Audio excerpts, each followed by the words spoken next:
আমিও দেখছি এর শেষ কোথায়। পুলিশ মন্ত্রী মুখ্যমন্ত্রী এর বিরুদ্ধে কি ব্যবস্থা গ্রহণ করছে আমিও দেখছি, না হলে আমিও গণতান্ত্রিক প্রক্রিয়াতে এর জবাব আমিও দেবো, এটাও আমি বলে রাখি। যদি এর বিহিত না হয় আমিও গণতান্ত্রিক প্রক্রিয়ায় চ্যালেঞ্জ জানাচ্ছি।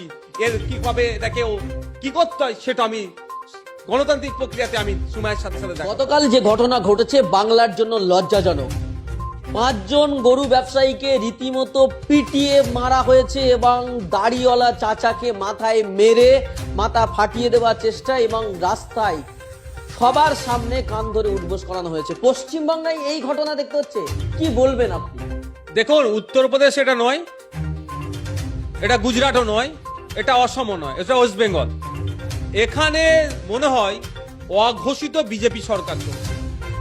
একদিকে যেমন মমতা ব্যানার্জি সংখ্যাগুরু অর্থাৎ হিন্দু সম্প্রদায়ের মন পাওয়ার জন্য বিভিন্ন হিন্দু ধর্মীয় উৎসবের অর্থের বরাদ্দ বেরিয়ে দিচ্ছে, অনুদান বেরিয়ে দিচ্ছে, বিদ্যুৎ বিল মকুব করছে।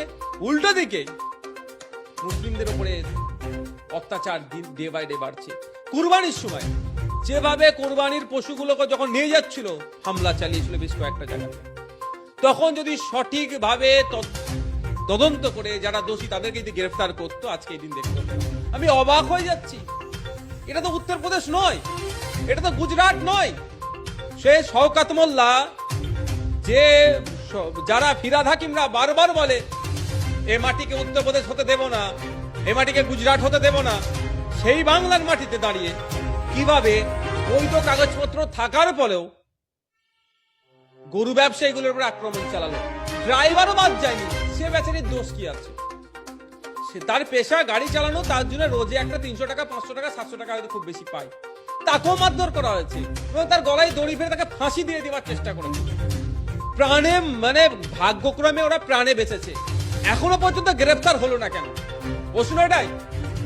যারা সংখ্যালঘু সমাজে নিয়ে চিন্তিত তারা বারবার সোচ্চার হয়, আজকে তারা মুখ খুলছে না কেন?